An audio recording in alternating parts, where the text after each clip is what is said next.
Welcome to Monday Night Live, the weekly training that guides professionals to financial prosperity. Join our community and let's start building your wealth. So if you do have questions, go ahead and raise your hand or type in the chat box. We can cover those before we get into the next subject. We still got a few minutes. Plus, we usually get people logging in for the first 5 minutes anyways. So, all right, Mike Koppel's back in. Good to see you, Mike. Andre, good to see you, buddy. Dutch, Amanda, Kendra, Lisa Sears, love your background. Kathy, good to see you, Kathy. Eric, Rob, Brittany, good to see you, Brittany. Giselle and Sarah. All right, we got some new folks, and some folks just literally just joining. So, let me do this. I'm gonna. If you don't want to be promoted to a panelist, it's a good idea to do that. By the way, it just makes it easier. Um, but if you don't want to, so Grace, I just hit the button allow to talk. If you didn't want to be promoted to panelist, that's okay. And Mike Vergran, go ahead. If you have a question, Michael, go ahead and open up your mic and fire away. So I was chatting like a text message with a couple members of our team today after we met Gary.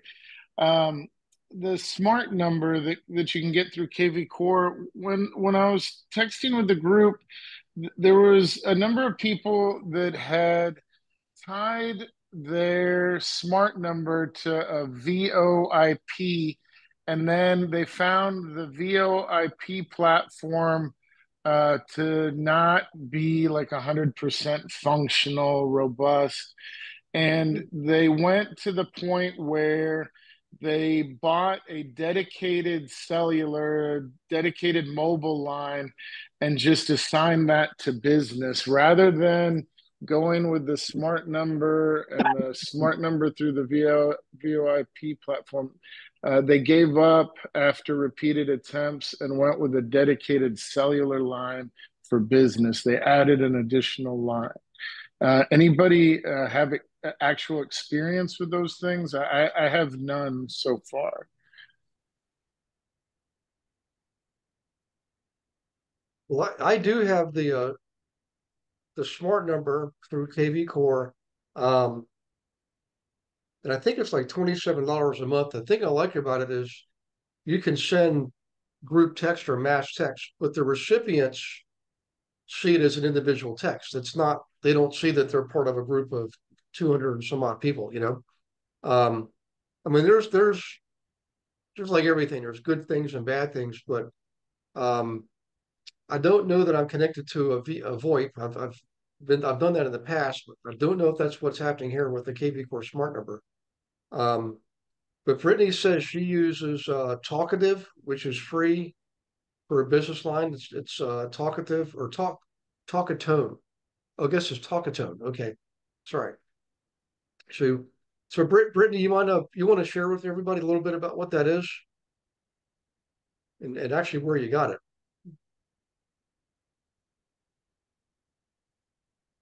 Let's see. Brittany might not be. She's promoted. Promoted. I'm Okay. here. Oh, there she is. Yeah. Yeah. So Talkatone is actually an app that I use, and it's just a free cell phone service. You get your own number. You can receive text messages. You can receive calls. The only thing I can't really do, and if you wanted to buy it, I think it's like $20 or something like that. And it's a premium service where you can receive links. But yeah. Okay. Well, that sounds cool. Thanks, Brittany. And Anna, you got your hand up too. Oh, I'm sorry. Go ahead. Hi guys, sorry, my daughters are dancing to their music, so I'll move. Michael, I was gonna call you to answer the question. It's awesome that you brought it up. So I had the KV Core Smart number. I did not use that as my primary contact number. I used it to basically reach out to the database, like Gary said, to just send out mass text or even communicate individually to people who responded to ads. that I had put out online. You can't, unfortunately, the limitation with that from my understanding, and it could be that I'm limited on the KV Core feature, but I wasn't able to consistently use it as a reliable way to receive forwarding calls, because it is a voice over IP number nonetheless. In the last 4 months or so, or actually in the last 3 months, I've been with 4 different voice over IP providers. Sorry, 3. One was Sideline, which I've had for 3 years when I first launched my business. That's the number I got from them. It was a voice over IP number I had from them. And I have thousands of dollars worth of marketing published with that number. So I didn't want to give that up. But Sideline stopped sending me caller ID, stopped sending me the calls using caller ID. So I would just see incoming Sideline call, and I wasn't able to filter out my calls. So I thought, okay, it's time to switch. They weren't able to troubleshoot it. They weren't able to fix it. So I tried Nextiva, which is another voice over IP provider. But between each one of them, I had to port my number from one carrier to another because I didn't want to lose my phone number. Then Nextiva, the mobile app would not work. They're really robust systems because they allow you to text and to make calls from your computer, your phone, as well as Nextiva also sent me a landline. So I could switch and toggle between all 3 of those, which ideally sounds great, but it just was not working. Their mobile app was not forwarding any calls. Their texts weren't coming through. And here I am thinking, I'm not getting calls, I'm not getting texts. I'm like, what is happening to my business? Turns out all of them were just stuck. They weren't getting forwarded to me.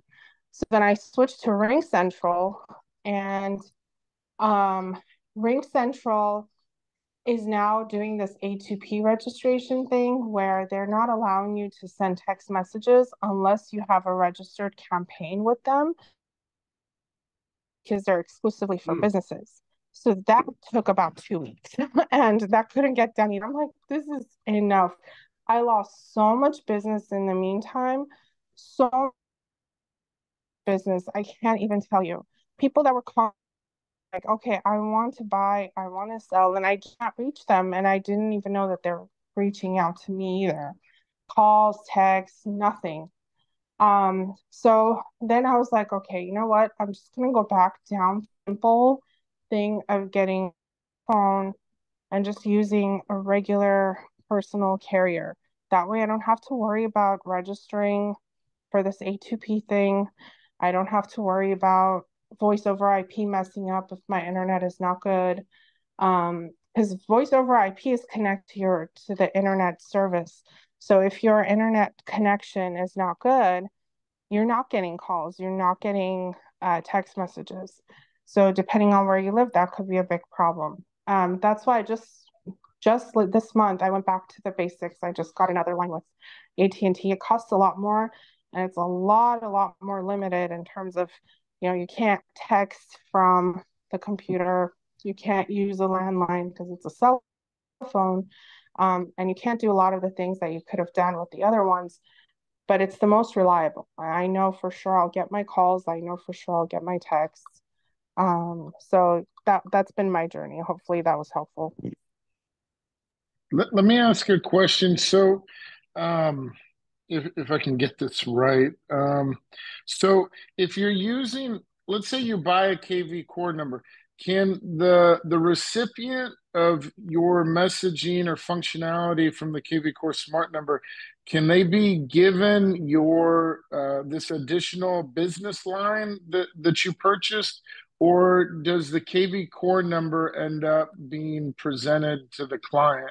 Because I can see where the KV core has functionality, but is there a way to get that functionality but only give your business line in lieu of giving that smart number?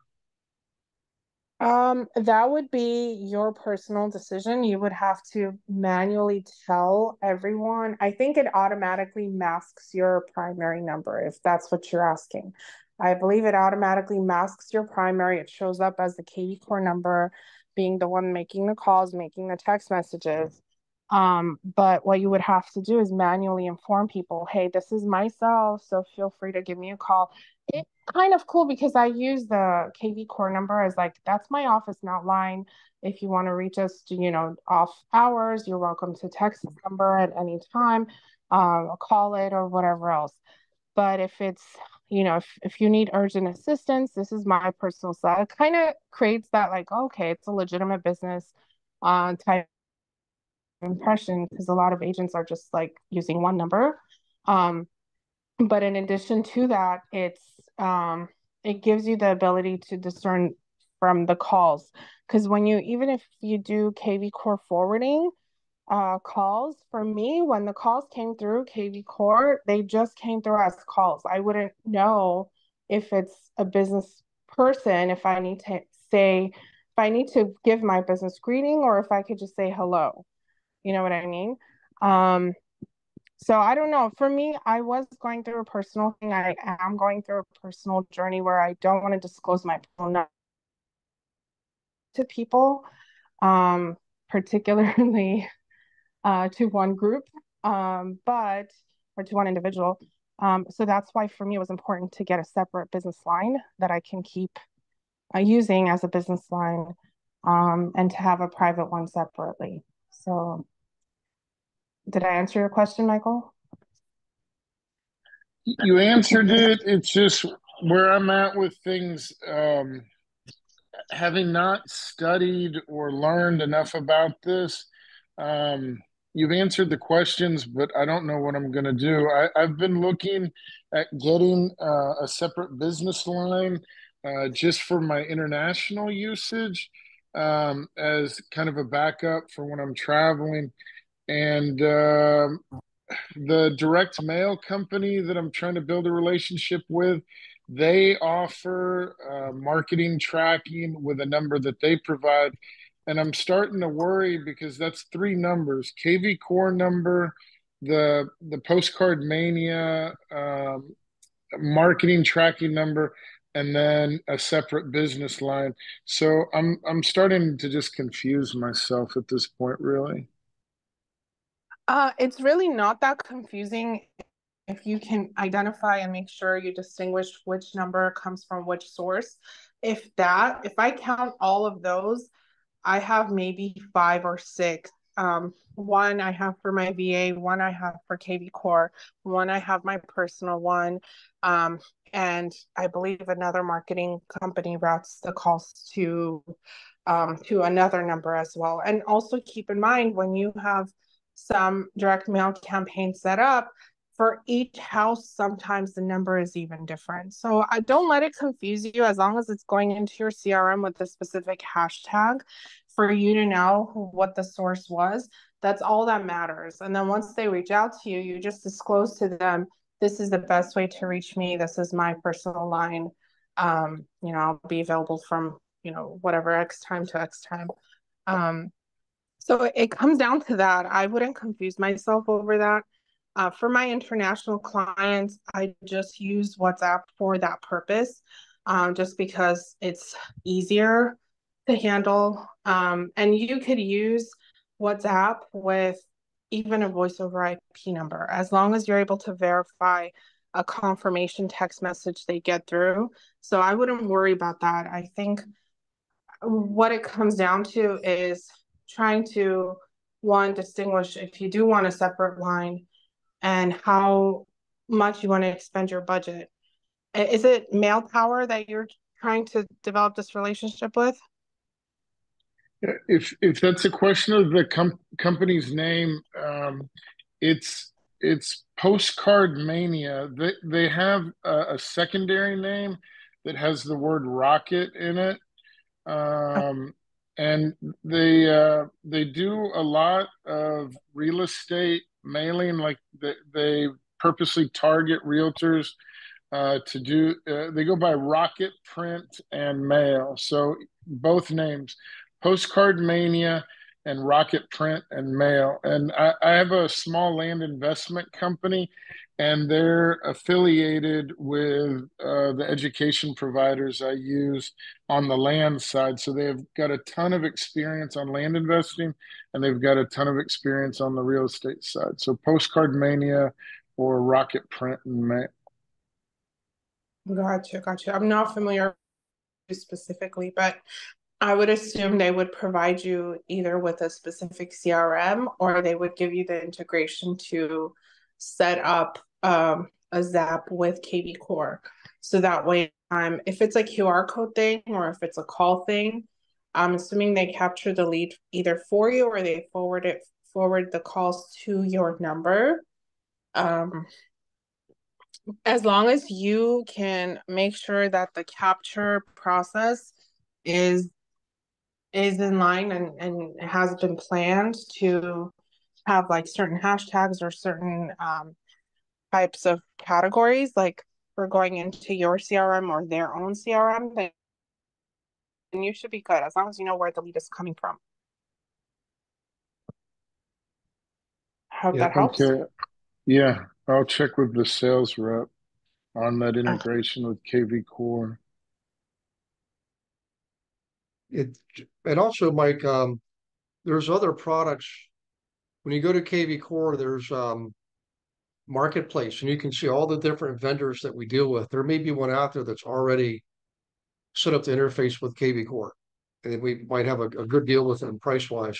But overall, I do have to tell you, I mean, I'm really thrilled with KV Core, partly because when I send out either emails or text messages, those are recorded for on each record, right?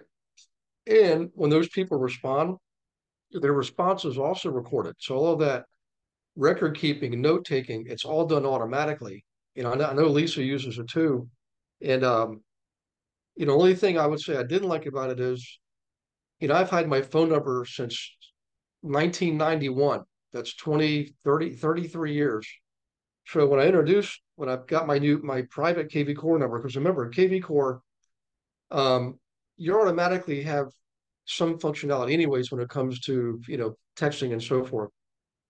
But remember this, if you don't have your own private number, anything that comes back gets fed through like a round robin type software program because they don't know where it came from. They're just going to route it out to the general agent population in KV Core.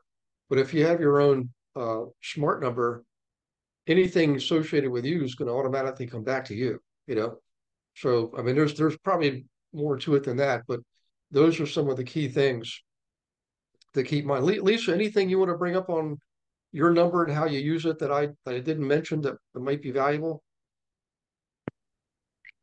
Not that I can think of. I do get calls because that's the number that I use for all my business. And it comes through KV Core and rings through to my phone. And then at some point when they become a client, excuse me, they end up having my cell phone. I don't find KV Core real easy for texting. Sometimes I don't get the message. It's in there, but somehow I miss it on my phone. So I have to make sure I log in every day and see who's doing what. But I have to do that anyway, because there's always people that have been looking on the website or they've been on my squeeze page or whatever, and there's messages and looks and saves and things. Yeah.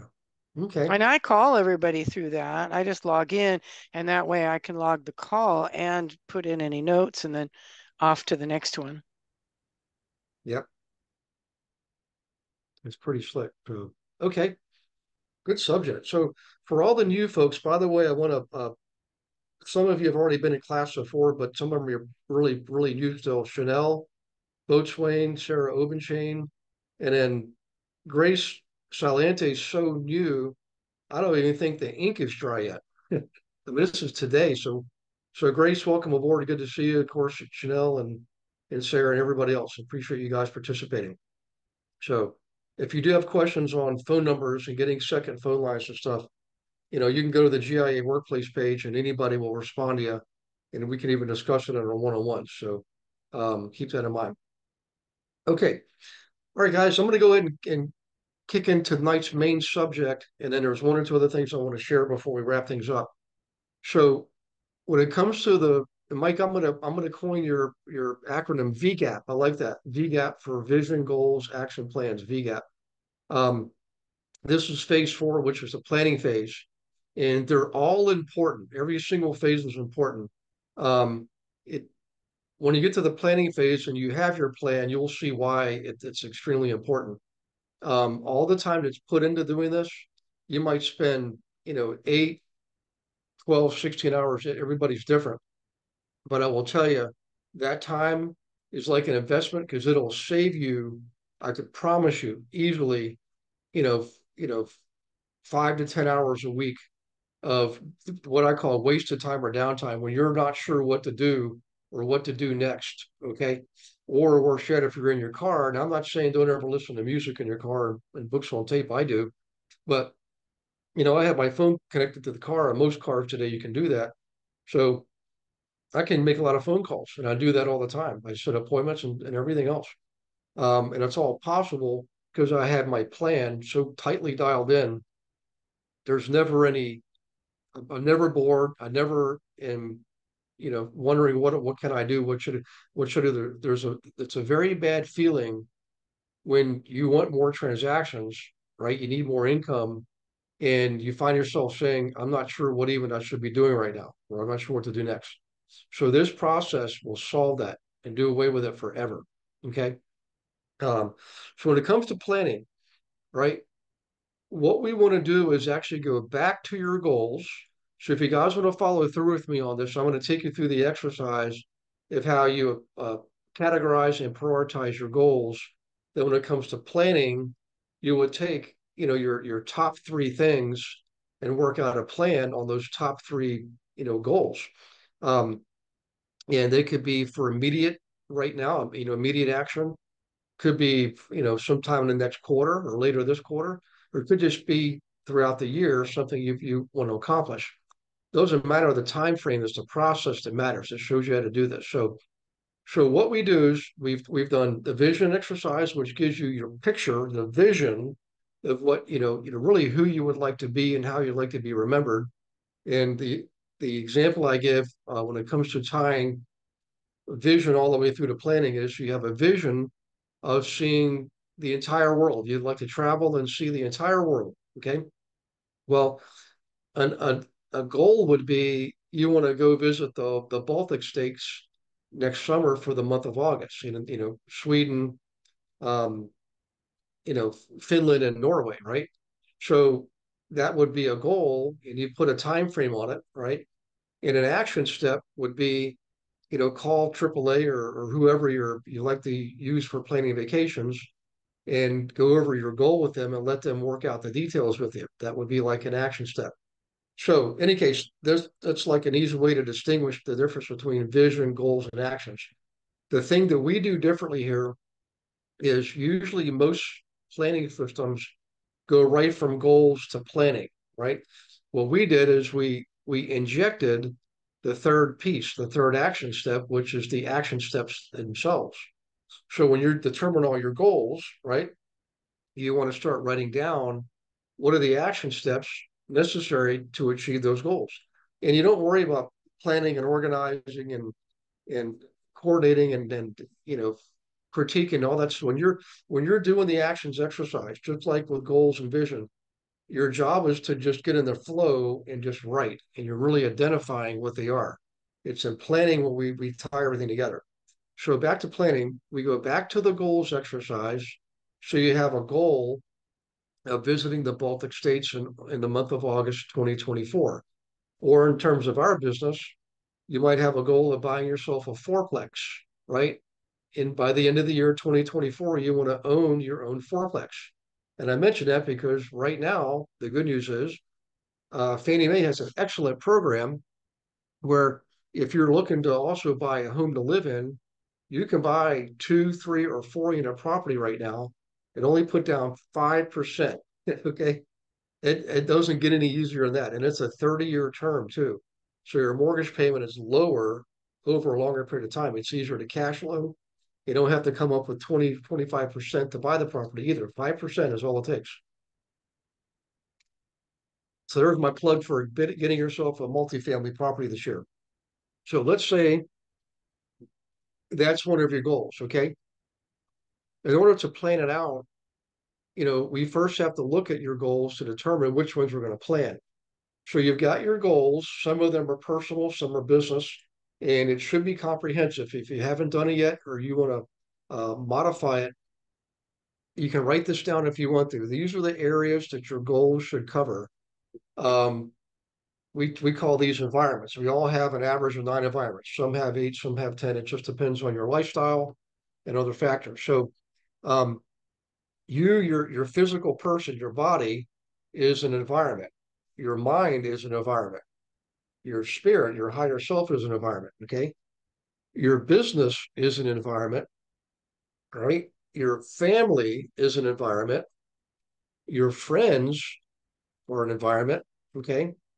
The home you live in is an environment, and where you live geographically is an environment, right? And your investments are an environment. Those are just some of them. I don't even know if I hit 9 there, but they're all interrelated. So, for example, if you really focus on your business in 2024 and crank up the income, would you agree you'll be more able to travel more easily because you have more cash flow? So as you increase, if you prove your business, you increase your income, you're able to travel more. If you're able to travel more, you might be able to bring people with you, like your family. This is what my family and I did at Thanksgiving. My dad put it all together. It was my brother and sister and I, and my dad and stepmom. And it was awesome, So, in any case, um, having the income like that will allow you to do other things. So, as you impact one environment, you automatically impact other environments, some to a lesser degree, some to a greater degree. But this is why we do this. This is why we do a vision exercise that basically comprises all of your environments, whether they're 8, 9, or 10, or what have you. Okay. Now, when you look at your goals, here's what we do. For each goal, you want to determine how critical is it time-wise. In other words, you may have a goal right now to take care of a health problem, right? Something you've got to deal with in a physical nature. I would say that's probably a really top priority, okay? Because as you improve and maintain your body, your physical body, you're going to have direct, immediate impact on your psychology, your emotions, your thoughts, your feelings. You're definitely affects your mind, and it can have a ripple effect in other relationships too. So let's just say that's one of your goals. I would make that a top priority, something you definitely want to address. If not right now, certainly this year. Okay. Right now, a lot of us are here because we're in the business of real estate, we're investing, or we're an agent, or we're both an investor agent, and we want to increase our income, right? So last year, across the industry, we know volume was probably as low as it's been. I mean, the number of transactions per agent, I think, is the lowest it's been as long as I've been in the business. So, nobody can change the world individually, right? But there's an old saying, by the way, nobody can change everybody, but everybody can change somebody, and your somebody is you. So you can change your own environments, right? And by the way, have a positive influence on those around you. So in any case, improving your business, adding more transactions is a major, major goal this year for all of us. I mean, we've made it a top priority. That's why Rob and Gina and I are really cranking down on the fundamentals. And I'm going to talk more about that later, but I just want you to know from years of experience, I can tell you it doesn't make sense to spend a lot of money on marketing if your existing current contact records are not fully being nurtured through your KV core system. Okay. Now, one or two of you might be using other systems, but you get the point. Every contact needs to be recorded on your CRM, and you need to be served on a regular basis. Once that's done and you're getting some business from that, what we call the low-hanging fruit, then you can turn on other marketing. You don't have the budget to do it, by the way. So back to this. Let's say right now, everybody actually raise your hand if you want more transactions in 2024 than you had in 2023. You can raise your hand or type in the chat box, I want more, or do a hand raise. So that's probably pretty much everybody. Okay. So, and having said what I just said, if you want to improve your commission income, it means you've got to generate more transactions. So I would say utilizing your license to generate more business would be a top tier goal, something you're going to do like starting right away. Okay. So here's the three categories. You want to write this down, and this is also in the instructions, which I'll show you in a minute. Okay, Beverly's going to send these instructions out tomorrow, but you want to categorize them in three different ways. One way is the now goals. These are goals you're actually actively working on now, or you should be as a result of this exercise. So those are the now goals. You're working on them now. And, there's a great book called The One Thing, written by Gary Keller. It's an awesome book. I still have it. And it talks about focusing on one thing and how our mind is capable of only working on one task at a time, which is true. But on any given day, and Gary will tell you this too, you may have multiple goals. Absolutely. That's part of the human experience. You've got personal goals, business goals, all kinds of goals. But at any one given moment, you can only work on one. So in any case, we want the now goals identified. The next set of goals are the 1 year goals, goals that you want to accomplish within the next 365 days. And the third set of goals is everything else. Okay, now we learned this years ago. Anything other than the current today now goals and what you want to accomplish this year, all right, is considered a future goal.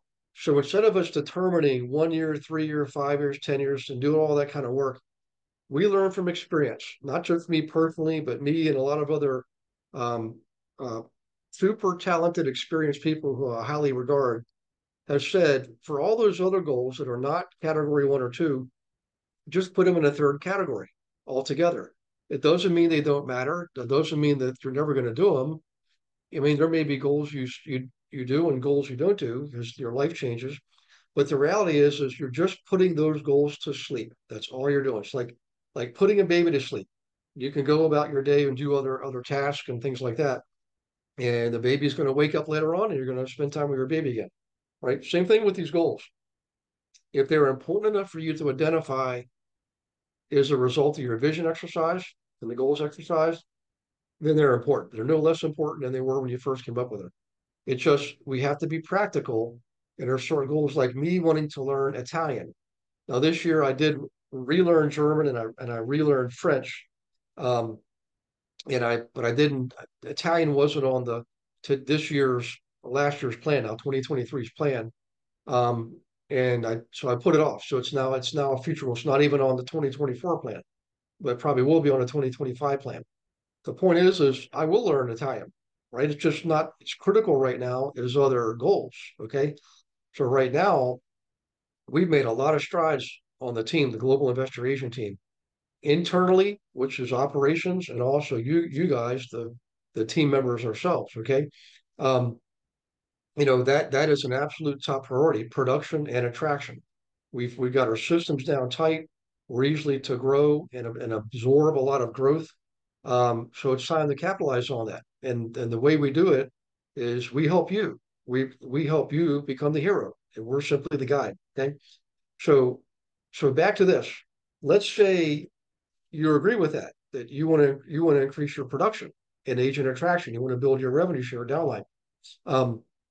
So that's really two goals. So one goal is to increase income, right? And as a result of that one goal, you've actually got two. One is production and one is attraction. Some of you may not want to do any attraction at all. We don't force you to do that. It's voluntary. Some of you only do attraction, like Andre's on. Andre is my upline, right? I'm directly underneath him. And he's come far enough along to be able to just build his organization. Okay. He does care about production. He's just not personally in production. Okay. But I can tell you guys, he's one of the hardest working, smartest people I know. And I'm sure if you're on the call here, you've already heard from him. That's how dedicated he is because you're in his downline, right? So, in any case, so back to this, you would really have two goals. Let's talk about production. So, if you think about what Rob and Gene and I have come up with for the comprehensive plan for production this year, it involves measuring and tracking and accountability. And Rob stepped up to the plate, took a leadership role, and created some measuring and tracking documents that everybody now has access to. So I think Beverly sent those out in an email, and I also believe they're now loaded to the team website. Now I'm going to show you all the website here in a minute when we get to it. Okay, so you can see precisely where these things are. So as part of that process, um, it's necessary for you to determine how many transactions you want. So if you want to write this down, you'll get the recording tomorrow, but this is a really good way for you to determine how many transactions you need and other related activities. So if you determine in your area, your town, your county, the average home price is, $400,000 and the average commission is 3%. So that's a $12,000 commission on a $400,000 sale, right?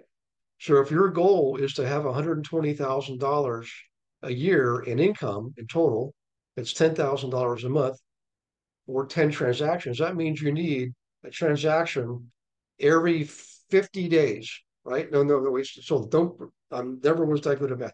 Every 35 days, you need a transaction. Isn't that funny? I hope that doesn't go out too publicly. Gary can't even add. He's teaching his class. Oh my gosh.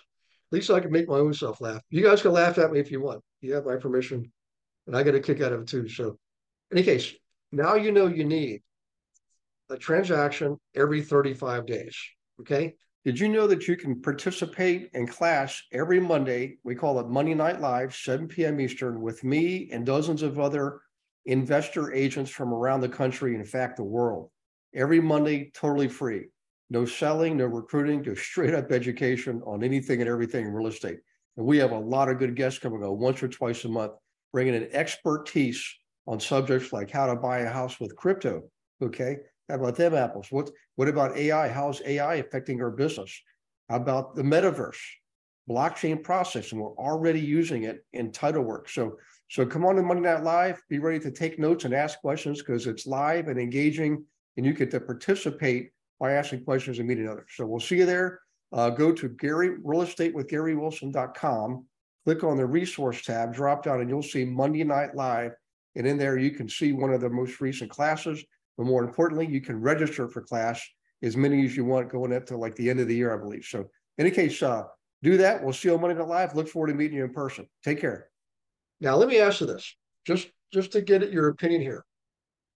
Who here would say answer one is, I think that is doable. I think having a transaction in 35 days, not closing, getting something under contract in 35 days. Who here thinks that that's a doable goal? That's a reasonable, attainable goal. It's measurable, it's trackable. 1 in 35 days. Absolutely. So the key is what has to happen for that to occur? Well, as you might imagine, in order to get something under contract, either a sale under contract or a property listed, okay, you got to meet with people. You got to have an appointment, okay? So if you know statistically, for every 3 appointments you set, 1 is not going to show. There's going to be a no-show, right? Or they cancel, they change their mind, or what have you, right? So, and if you know that you only get 1 transaction out of every 2 appointments, that means you need to set 3 appointments for 1 transaction because one's going to fade away and another one will just decide not to work with you or what have you. And the other one, the third one will actually say, yeah, let's move forward. Or the timing's not right for number 1 or number 2, for example. So if that's the case, you need to write that down. I need 3 appointments in 35 days. So that's 1 appointment in approximately every 11 days. So that's like essentially every 2 weeks, you need to meet with 1 client. Okay. Now, in order to set those appointments, you may have to reach out to 20 people for every 1 appointment set. If that's your average, if that's what it really takes, that means you've got to be making 10 phone calls a week. Now, let me just do a quick check here. You can type in the chat box, you know, it is, the words it is, or just raise your hand or do a wave. Who here feels like you can make 10 calls a week to your database? That's 2 calls a day. Does that sound reasonable? Oh my gosh. Guys, I know people that make 100 calls a day. 2 is way, way easy. Okay. All right. Good feedback, guys. So in order to make 2 calls a day, you got to have a reason to call them. So you have to have some marketing going out. You've got to have a monthly market update going out. You've got to have a booklet going out. You've got to be making posts on Facebook and Instagram, things like that. Okay. So you have to determine how much marketing, how much outreach you need to do to be able to have a meaningful, relevant conversation. Because you don't want to just call people up and say, hey, you know what, can you share with me the names and numbers of all your friends? Okay. That came up the other week, and I know people have done that, and I know people have succeeded doing it. But to me, it's not a very uh, I don't think it'd be a very fruitful activity, right? How many people you think would be uncomfortable with that? Family members, asking your family members, says, yeah, absolutely, yeah. So you need to have an approach when you call them. Why am I calling them? It has to be a good reason. And for the most part, a lot of people that you know in your database, it's because you like them. Your kids are in soccer together. They're one of your neighbors. You go to church together. They're a former coworker, whatever the case is. Um, you could have an easy reason to call them. The monthly market update gives you a very good reason. You could simply pull up the monthly market update and start calling your recipients, right? And say, hey, did you see the latest monthly market update? Have you seen how prices have been rising? Have you seen how days on market's been getting longer? Have you seen the interest rate? All these things that are relevant to everybody, because everybody either lives in a rental or a home that they own. Okay. So in any case, that's a really good reason to call somebody. If you're doing the booklet, like I recommend, that would be a phase 2 or level 2 activity. After you got your database set up, you're calling them on a regular basis and you give them the monthly market update. You sending a booklet out would be an excellent next move. And you could say, hey, did you see the flip that I put in that booklet for you last week? How about that flip? How'd you like to do a flip like that and make $100,000? You see what I'm saying, guys? So you need to have a reason to call them, and the marketing gives you a reason to call them. You can refer back to something you're giving them that's good old-fashioned information. In the case of a booklet showing them flips in the area, you're tapping in also to a consumer phenomenon right now that's been going on for a generation, and people still love those flipping shows. They're enamored by it. They see a house that needs a lot of TLC. 3 months later, the house is completely done, looks brand new. The old owner sold it for 300,000. The new owner just sold it for 500,000. Who doesn't like that story, right? I mean, I'm in the business and I still watch those shows. So I'm just giving you some input here to give you some ideas for reaching out to people and what you can give them. The point is everything I just described there are action steps. So those are the action steps that you document in your phase 3. Phase 3 of this process is the A part, VGAP. App is A is for actions. So now when you're planning and you're looking at, I want to make $120,000 in commission income, all right, that means I need 10 transactions. That's one every 35 days, okay? It's really one every 35 and a half days, or 36 days, call it that. And that works out to an appointment being set every 12 days. That's essentially an appointment every 2 weeks. What you're doing is you're planning backwards, right? So you go to the end of the year, December 31st, 2024. You're right into the last day of the year, December 31st, 2024. You're right in or type in $120,000, all right? And in parentheses, you put for that month, right? What does that come out to? $10,000 for that month, okay? $10,000 in income. Do the same thing for November, in October, in September, in August, in July, in June, and all the way back through the year to now in January, right? That also means how much money do you need per quarter, right? That's $30,000 per quarter. So quarterly planning, 90-day planning, guys, is an excellent um, uh, activity to engage in with this whole process too. So your plan should be literally, annual, quarterly, monthly, weekly, daily, hourly. So you work it backwards like that. And you come back to current present moment. And that means in the next 2 weeks, you've got to have an appointment. You got to make 3 phone calls. You need 20 phone calls per appointment, right? So that's 60 phone calls in 2 weeks to have set 3 appointments and to have one that turns into a transaction. So that's 30 calls a week. That's 6 calls a day, up from the 2 I said earlier. So that means you're going to plot out when you put your February planning section in your planner, which I'm going to be doing next weekend. Okay. I'm going to plot out February. I will plot out for the month what I'm going to do. And I also plot out for the week what I'm going to do. Right. And then it brings me back to the current month, which is January, right? Working backwards. And I plot it out weekly, daily. And then every weekend, whether it's Friday, Saturday, or Sunday, I complete the next week's plan down to the hour level. I have all my appointments in there.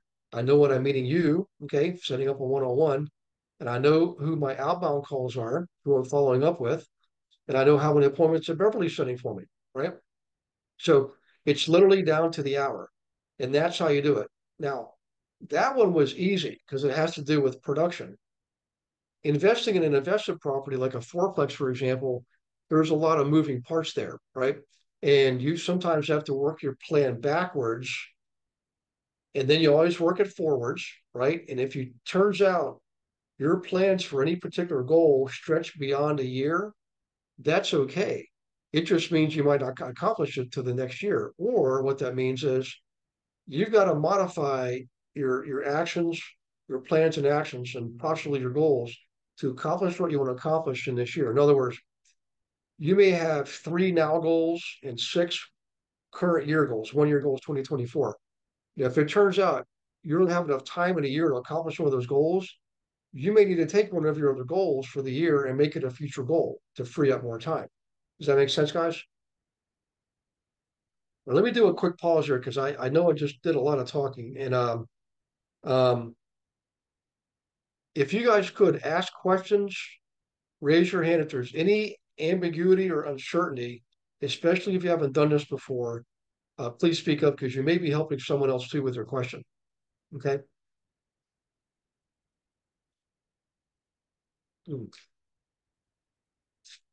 Well, you guys are quiet. Oh, hey, PF, how you doing? Yeah. Hi, Gary. Is it relevant at all to keep the structure of the calendar really strict? Like, for example, you have a slip and you're kind of like beginning a month or 2 late, but you still want to hit a year goal. Does that mean you should scrap it or reset the year to that other month or 2 later? You could add more time and just let the goal be run into the next year. And there's nothing really wrong with that, quite frankly. It's not like there's any penalty, the karma's not going to get you, universe isn't going to punish you. But the thing I want to keep in mind here, keep everybody focused on is your mindset is everything. Your mindset is literally, I can teach you everything I know about real estate, which isn't everything, but it will not be as effective if you don't have a real clear plan and vision and goals and a proper mindset to go along with it. What I mean by that is positive thinking, forward thinking, working with a sense of urgency, and really, making your goals top priority, making your vision so unbelievably important that it would be a disservice to yourself to not have your vision be realized. Okay. And that's why I love doing the vision first, because the vision adds weight, it adds sincerity, it adds breadth and scope and depth, right? To who you are as a person. So, for example, when you get derailed, you have a derail, meaning your child needs to go to the dentist today because they lost a tooth. or you went to get a car inspection, you need a new, set of tires, something like that. It's going to take time in a day that you didn't plan on. It's going to derail you temporarily. Well, people who never do a vision exercise, all they have is the goals. They're not looking at their goals every day or weekly, sometimes not even monthly. They write them down and they only see them on January 1st. Those people, it's very easy for them to put things off. So back to your question, PF, I really appreciate the question too. This is so important. When you lift up your vision, as far as how important it is, right? It's automatically going to bring your goals up, right? They're going to be high priority, top priority. You would not want to let yourself down by not accomplishing your goal when you want to accomplish it, which is this year. So this is what I'm getting at. Yes, you can put the end goal, the end date at the next year, or you can adjust your other goals, like put one off that's not as important, right? Or put in extra time. I call what I call the 5 minute rule. Work an extra 5 minutes a day, and you'd be amazed at how many extra more hours you have at the end of the year. So little moves like that gives your subconscious mind feedback that this thing is so important. I'm going to do whatever I can to make sure it happens. So when you have to spend 3 hours getting new tires tomorrow, instead of you saying at the end of the day, you know what, I'm going to start over tomorrow. I'm going to put these things off to tomorrow. I'll put them off to next week. You can do that without a clear vision. With a clear vision, your subconscious mind isn't going to let you do that. It's going to say, wait a second. And you're not going to be aware of this. This is all subconscious. You're not aware of this going on. It's going to drive you to spend the extra 5 minutes at the end of the day accomplishing what you set out to do that day. All right. So sorry for the long answer, guys. I just wanted to put that out there that, my suggestion to you is make your goals, make your vision so unbelievably important because they usually are. Remember, they're tied to something else. You want to make more money so you can do more with your children. Maybe you're in a situation in life where you're starting over in one way, shape, or form. You're starting a new business. Maybe you're starting a new family. Who knows what? What I'm getting at is sometimes these goals are attached to other factors like that. And you see how that brings weight to it and makes those goals that much more important, right? When you're wanting to send your child to a really expensive college, it's just it inspires you, lifts you up, it works on you. Does it challenge you? Absolutely. There's going to be scary time sometimes. You can probably count on it. You're going to have times where you're going to be in fear because stuff is not going to go your way all the time. But when you have that vision, it's that clear, it will keep you on track and allow you to get back to your plan without having to wonder or guess, or what do I do now? What do I do next? What do I change? You've already got it all figured out. So let me tell you one more thing here and we'll move on.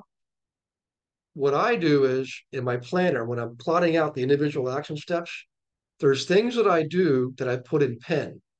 I write them in pen because no matter what, they're going to happen. I don't care if I have to stay up till midnight. And I've had days where I would literally, go to sleep at 9, wake up at midnight, and work till 4 in the morning, or go to bed and wake up at 2 in the morning. Not so much anymore, but there are a lot of years, guys, I did that kind of stuff. And I gained a lot of ground as a result. Um, so in any case, some things are written in pen. I do them no matter what. And I'll give you some examples. Anything that involves my loved ones, my family, right?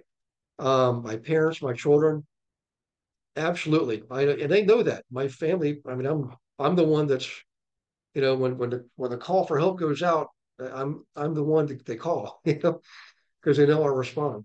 I'm not saying that my other brothers and sisters don't, but I'm in the wonderful position to be able to respond. I'm able to, hop on a car or hop on a flight, at a moment's notice and do that. So, I did that on purpose, by the way. I put myself in a position where I was going to be able to do that because my family's spread out. And when I was having children, I realized I got to do something because right now I'm working a regular job. I can't just pack up and take off. So I got to build a business that feeds me not just money, but time. So I can take time to do these things for my family from California to Maine and all over the place. So in any case, give you a little insight on my background there. There's other things that I write down, action steps that are in pencil. because those are things that I can adjust within a day, or I could possibly swap things from today to tomorrow and back and forth. Okay. They're in pencil. But another thing I do, and I want you to write this part down, guys, this is really important. When you're planning your day, you generally have hour or 15-minute intervals. That doesn't mean you should plot out every single 15-minute interval or every hour.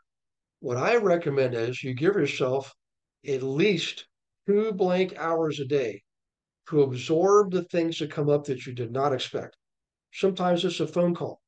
Sometimes it's an email that has in there something that's like, you know what? I've got to deal with this now. You guys, that happens all the time, right? This is the thing. I can't put this off. I got to deal with it now. Well, if your day is completely plotted out, you're going to have a lot of days where you're staying up late, where you're constantly disrupting and rearranging things. So the beautiful thing about having 2 hours a day, one earlier in the day, one later in the days, you can adjust your schedule. You can put things in pencil. So instead of doing in the 4 in the afternoon, you can do them at 2 in the afternoon because you got some blank time there and you got a phone call at lunchtime you need to deal with, but you don't want to deal with it till the end of the day. So let me do a quick pause. Does that make sense what I just said there? The part about putting in an extra hour or two blank space and how that may come in handy later on? Yeah, that's another reason why some things are written in pencil, because you have some flexibility during the day to make those adjustments. And here's something else that does really important, guys, psychologically speaking. When I used to pack my days so tight that I had no wiggle room, it affected me in one or two ways. I was either going to come home and miss time with my children and my wife, right, to do all the catching up I had to do from all the emails and phone calls that came in there today, right? Or I was going to knock it to them and make my next day twice as hard. Either way, it's going to be stressful. So when I figured out I got to put in some blank spaces in there to absorb the things that come up throughout the day, it allowed me to stay a lot more calm, a lot more at peace. I still have my time in the evenings with my family. I was able to do stuff on the weekends. And the other thing it did was this: when you don't plot out every single thing so that you're able to check all those things off, right? Well, when you do that, it's you're telling your subconscious mind that my life is really chaotic and I've got to constantly make changes. I constantly miss things. I don't get things done like I'm supposed to. And it gives you some very negative feedback. On the other hand, if you leave blank spaces during the day, right, that allows you to absorb those things that pop up during the day and make adjustments during the day, right there on the spot, you still accomplish those things that you said you're more likely to accomplish the goals you set out to accomplish. And by the way, I think you should check those off as you go on throughout the day. Every time you check something off, what happens to your subconscious mind? What happens when you physically write a check mark? Who wants to shout it out? Just raise your hand or unmute yourself. I don't know what it's called, Gary, but I really like when I check stuff off. I feel like I've accomplished something and I'm getting my list done. Called Yep, dopamine. it is. Yep, it comes from Maslow's training. He trained dogs and he trained people. It's the bell. Every time the dog hits the bell, they get a treat, right? So the bell is the action, the result is the treat, and the subconscious mind is now programmed. Every time I hit that bell, I get a treat. Life is good, you know? So every time you check something off, your subconscious mind is going, yeah, man, this stuff really works. I want to do more of this, right? And it works. I'm telling you guys, I'm not a psychiatrist or psychologist by any stretch of the imagination. I'm a participant just like you, but thankfully I participated an awful lot, in the last last 2 decades. It's hard to believe it's been over 20 years since I started this process. Um, it really works, and the results show up in multiple ways. I mean, I'm telling you, nothing better than going to bed at the night to go to sleep, and you wake up the next morning and thinking, man, I must have went to sleep in like a minute, you know, sleeping throughout the night. And I'm not saying I don't have moments of terror. Believe me, I definitely do. But for the most part, it's not a pattern. It's not a lifestyle. I go to bed at night with a smile on my face, and I wake up excited to start the day because of this, in large part because of this process. So what I want you to do, here's the assignment. We're exactly 8 o'clock, and I will stay on if you guys want to stay on a little bit longer and ask some questions. For the assignment, go ahead and go ahead and do the prioritization of your goals, figure out what your now goals, what your this 1 year goals are, and then everything else put on the back burner. And you can just simply on your goal sheet, just put 1, 2, or 3, and you'll know what they are. Okay. Now, if you have way too many ones and way too many twos, you're going to have to go back through, right, and put some of those twos into the number 3 category. You put some of the number 1s into the number 2 category. Nothing wrong with that. This is you're setting yourself up for success when you're reasonable with your goals. They have to be, again, measurable, reasonable, attainable, trackable. You should be able to clearly articulate them to other people. I generally share my vision, the goals. I generally don't. I don't mind sharing, but to me, when someone gets my vision, like a family member, everything else is a foregone conclusion. They would understand. They could surmise what my goals are based on my vision. I do suggest you share your vision with your closest loved ones. Could be your children, your parents, your spouse, close friends, whatever it is, coworkers, accountability partners, right? But let me just see if you guys have questions. I'm going to sit back and relax for a minute. And we can do some Q&A here. If you have to go, I understand. For the new folks, we make these planning for an hour, but they generally last an hour and a half because we want to add some Q&A at the end. So fire away if you have them, guys.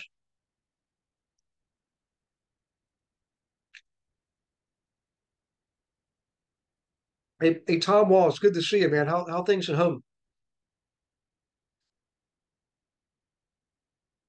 Oh, where'd he go? There you are. Good. You still running around like a crazy man? Yeah, I am getting my eye open. Well, it's good. It's good to see you. I hope everybody's healthy and hope everybody's okay. Thanks, Aaron. You're welcome. Good to see you. Thank you. Okay. Hey, let me ask this question. Raise your hand if you've done at least the vision exercise. Who here has done the vision exercise so far? Okay.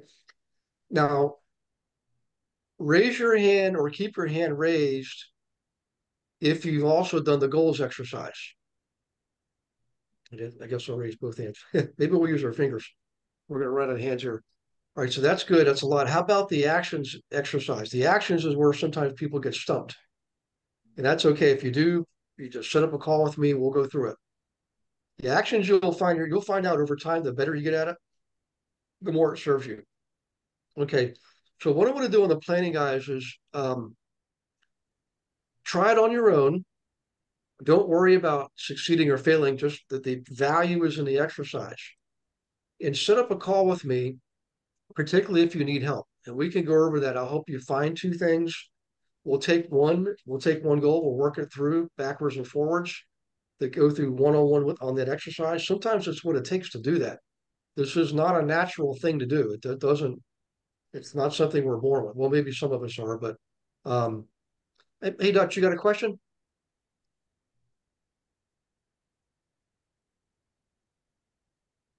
No, sir. I was just responding.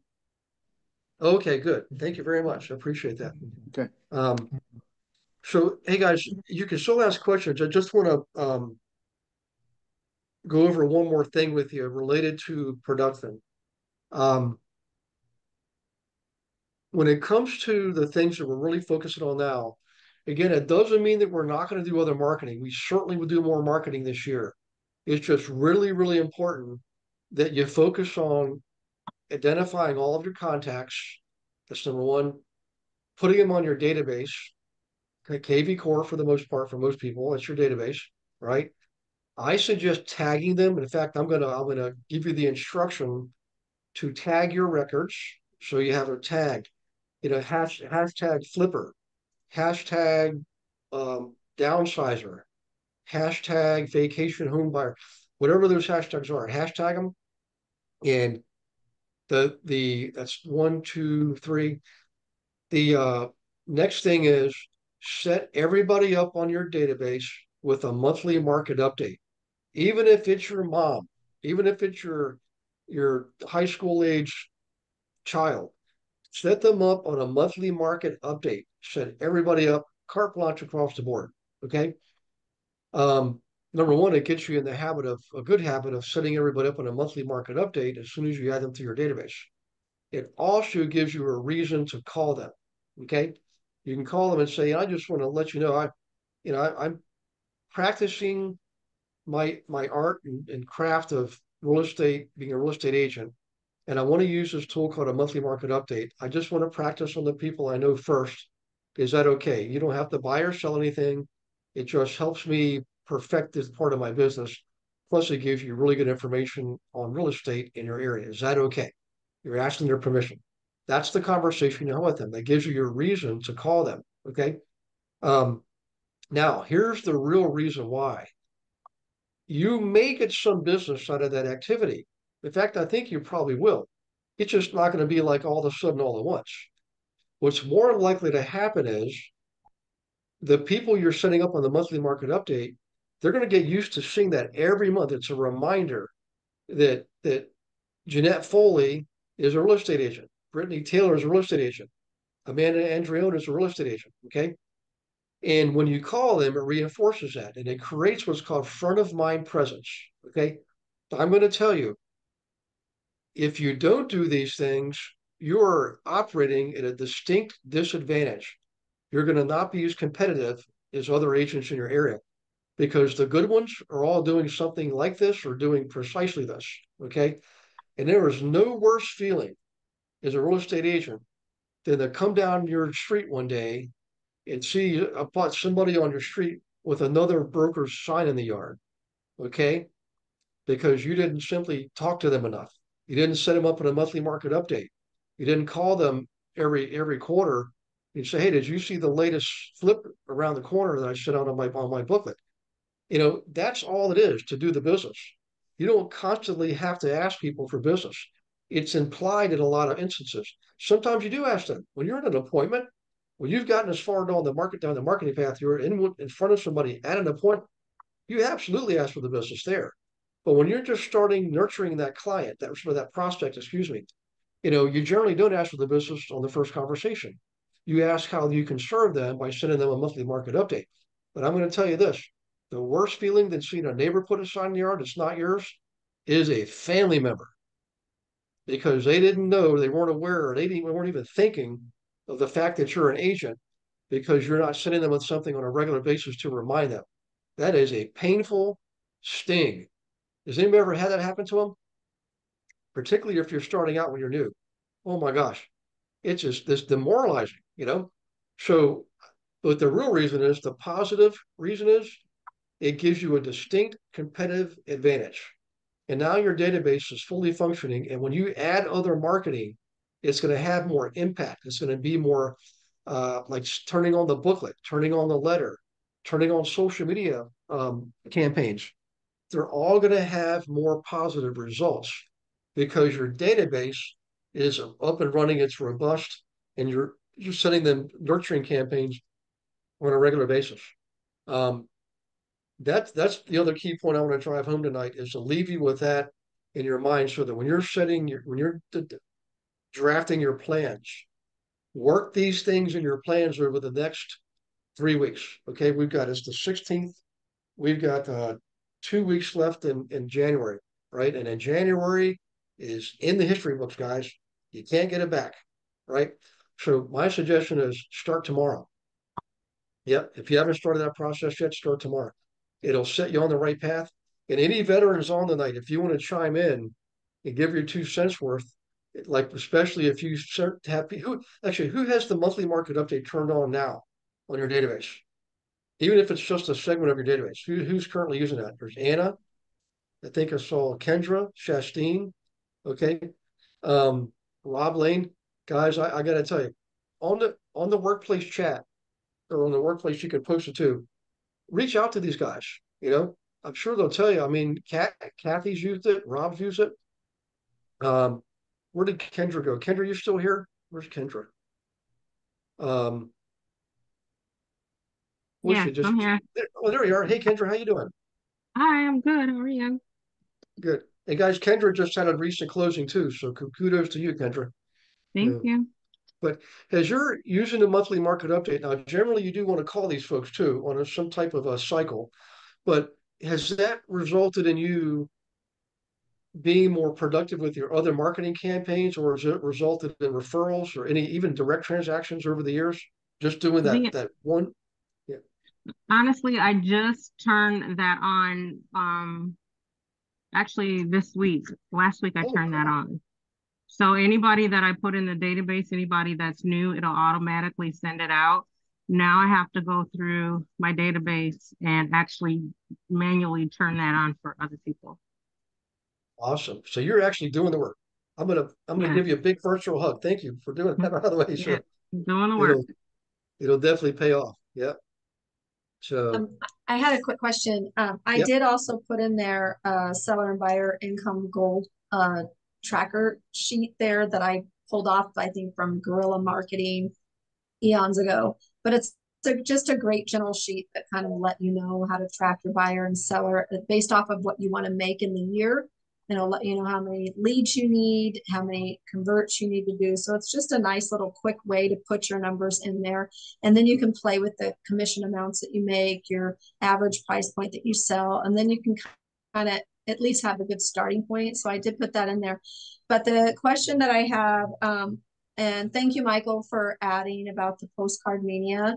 But I had just heard about mailbox power, and I don't know if you guys already talked about that or know about that. And then also we do have the Thanks IO within obviously KV Core, but obviously, mailbox power, you have a certain fee per month, and then they'll make unlimited postcards for you, and then you just add the postage stamp to it, and you can upload your own like designs, but I just didn't know whether anybody tried that and found out that it just really wasn't good. It looked like it allows you to actually pull it by an area, specific neighborhood or area.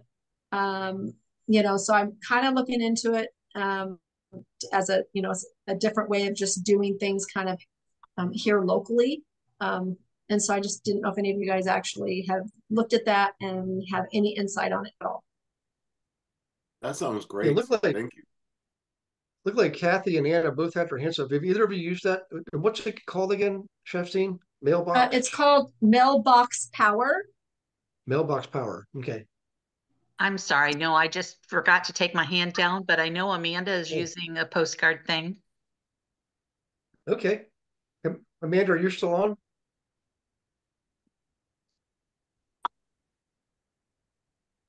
She might be frozen because it's pretty darn cold. I'm still on, sorry. There you are. The subject was mailbox power. Kathy said she thinks she might be using that. I haven't used that, no, but it's definitely interesting and I'll look into it. Okay. All right, cool. No, she's using a different kind of postcard thing, and that's what I was saying. Oh, gotcha. Okay. Hey, Amanda, have you just started using it? Has it been in use enough for you to get any results from it yet? Just 2 months. Okay. All right, good. Hey, by the way, Chefstein, thanks for sharing that calculator, guys. If you look in the chats, Chefstein shared a calculator, seller and buyer income calculator. So it really does help you determine, at the minutest level of detail what you should be doing. It's a great motivator too. When you use those calculators and it tells you what you have to do, you realize it's not all that bad. It makes it's motivating.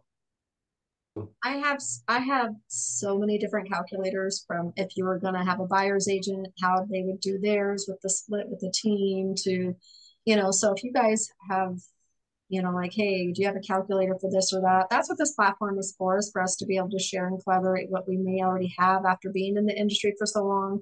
Every different coaching program or just thing that you popped on and got a great tool. So, it's good to kind of share what we have. And and our experiences. So I really appreciate this group. Thank you guys. Thank you. Hi, Justine. Regarding the calculators, have you found that they're pretty consistent in giving you results if you try a couple of ones for checking on the same data type of thing for buyers or sellers? Yeah, and obviously you have to bear in mind that you're going to put in an average, your average commission, your average sales price, and obviously that's going to kind of change the variable as a whole, but it does let us know if we're shooting our goals too low or too high. So that's what I like about this one. It lets me know, like, how much money do I want to make a month? If I want to make $20,000 a month, and if my medium, housing of my homes are $460,000, my average commission is 2.25%, then I'm going to have to do a lot more deals, and I'm going to have a lot more leads coming in with me converting X number of those leads. So it just kind of helps me to have a 20-foot aerial drop and to see. And then that also challenges me, like, maybe I need to get my price point up, because if I just got my price point up, I could do a lot less deals and have, just a lot more time, or be able to maybe, focus more on a different part of my business, building my business, agent expansion, whatever, building a team, whatever, and so that just allows me to kind of reassess, because sometimes we throw out a goal. I want to make 500,000 GCI. Well, great. Okay. But you really need to have some other numbers in that. And part of that is your lead conversion as well. And then diving in deeper according to whatever kind of business that you want to attract or invest in. Then you're going to need to know, like, if you're going to do Facebook ads, average conversion, and you're going to have to play with them a heck of a lot longer, it's going to be 1 to 2%. If it's going to be direct mail, if you're doing it really well, you have on average maybe a 4%, but then what's your cost for investment? So when you're looking at all of these different ways to get business, you really do have to count your cost before you get into it, and make sure you're going to be committed for it, for the long haul. Yeah. Thank you. Thanks for sharing. And Mike, thank you too, Mike, for sharing the postcard media links, guys. If you look in again chat box and go backwards, you'll see those in there. Hey, Anna, did you also have a question too, Anna, or some insight? I'm so sorry, guys. I couldn't press the unmute button fast enough. Yeah, I actually subscribe to Mailbox Power, Justine. They're now working it into my CRM to where I'd be able to get the leads automatically into Go High Level. I don't believe they integrate with KV Core. They said that they would try to do an open API model to integrate it, but the CRM currently integrated with Mailbox Power integrated with Go High Level form. So I'll keep you posted on how that goes, but they're building out the automations as we speak. They have 2 different plans. One is the lower tier plan gives you, I believe, unlimited smaller size postcards.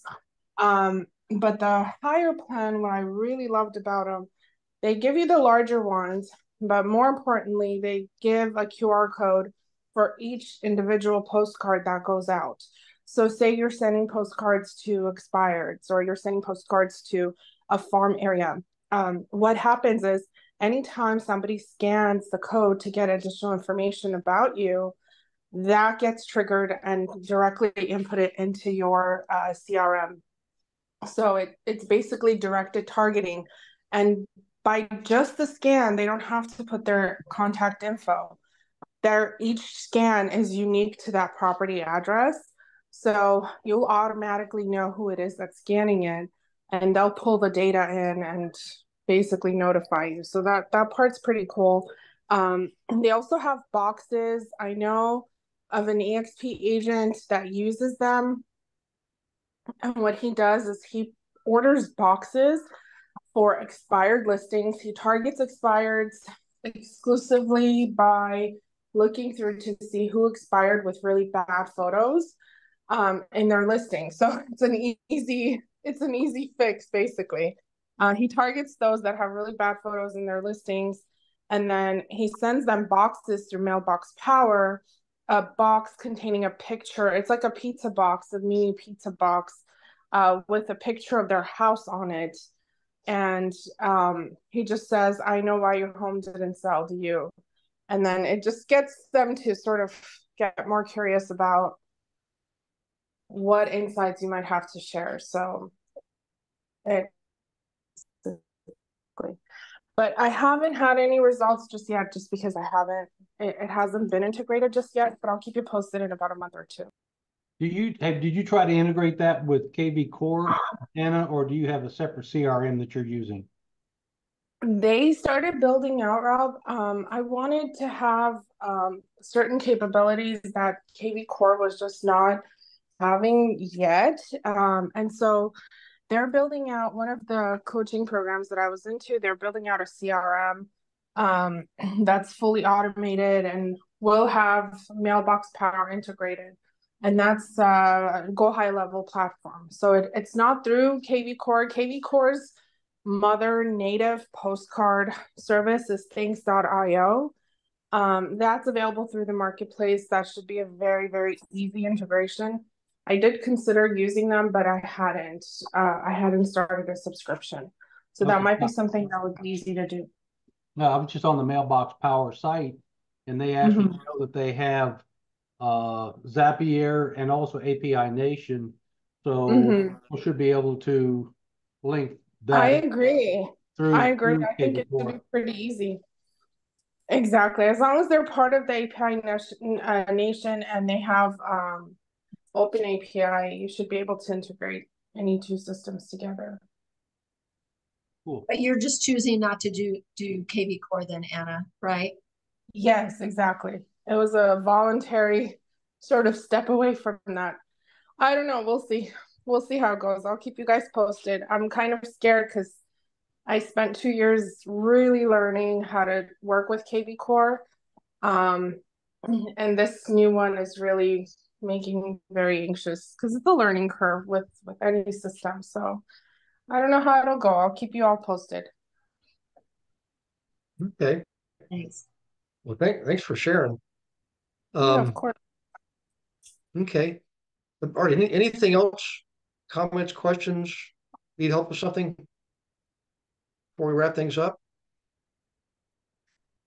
Okay. You can still, if you want to type something, that's fine too. But just one more reminder. Still, some people are saying that they didn't get the calculator, but it is posted up further. It says, oh, does it say to the host?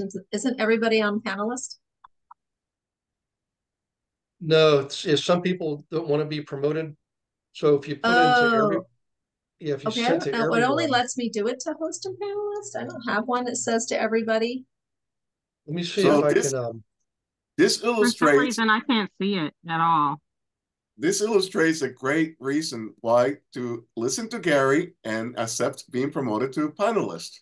Yeah. You get to see all the chats. Yeah. Yes. You know what? There's no forward button here either, so I can't even forward it to the everyone tab. And I can't copy it because it's an actual. It's not like text. It's an embedded link. You know. Sorry, guys. That's okay. I tell you what, Y'all Beverly. can save the chat. If you save the chat, the link will be there. That's right. You can save the chat. Yeah. Yep. And I didn't have any problem with it, Chastine, just so you know. Thank you. You're welcome. I didn't either. Yeah. Okay. Well, listen, guys, if you could, one more call for assistance on two nights, January 17th. We have our Conquer 2024 event that Gina, Shastine, and John Giggy are all speaking at and teaching, and they're gonna give away at the end, more content related to their subject. So the point of bringing this up is you've been all receiving emails from Beverly about the event, and usually seeing the post online, particularly on Facebook and on the GIA workplace page. And these are things that you can like and share on your Facebook pages, and in the emails you can forward to other agents via email and just invite them to Wednesday night, the 17th. And the reason is we want to bring as much people as we can to support John and Shastine and Gina. Give them the love they deserve, because they really do an awful lot. I mean, it's just, Shastine's been the #1 producer on the team a couple times, and I believe she's going to hit that record again. That is really hard to do. That's extremely difficult with a team that's in 38 states. She's not the most expensive market either. They're up there, but big accomplishment. Of course, you all know Gina, and she was at one point top 25% of all CEOs back in our KW days, right? So she's really good at what she does. And then John Giggy's John Maxwell master coach. So you couldn't get a better combination of insight and information and valuable strategies than that night. So share it with your colleagues and agents in the area. There's nothing to buy, nothing to sell. Nobody's recruiting. It's a straight education. Okay. Yeah, and I am going to do a happy hour deep dive into the things that I'm going to be talking about on the actual webinar event. And really, my hope and goal is to maybe make a hybrid kind of like a meetup group that we begin to really get hyper focused on different types of ways to put real estate kind of gateway to success model in place, and then actually help one another to be able to achieve it based off and maybe dependent on where the group kind of goes. So that's kind of my vision for it, is because I like to do things with people. It holds me accountable. You guys give me energy, you guys give me encouragement, and vice versa, and accountability. So I'm really looking to utilize this as a way to kind of launch moving forward, and then also inviting your friends, my friends, everybody to come together. So anyway, so that's kind of how I see it from this, is to kind of do something a little bit more a localized group between all of us. I'm putting some things in place. Okay. Sounds good. I'm going to head out. You guys have a great night. Stay Thanks, warm. Kathy. You too. All right, everyone. Well, I hope you have a wonderful rest of the day. And thanks again for participating, everybody that was sharing. I mean, that's Shastine said it perfectly. I mean, it really is one of the hallmarks of the group, is that you guys are real givers, and in addition to being real producers, So let's spread the word. The more you give and the more you share, the more you're going to get. And helping these other people, it actually helps you too. I mean, the saying is, a rising tide lifts all ships. So if these folks like what they see and they want to learn more about the team, but we're not recruiting them, the call, we're not doing that. But they're going to be thinking in the back of their minds, wow, this is pretty awesome.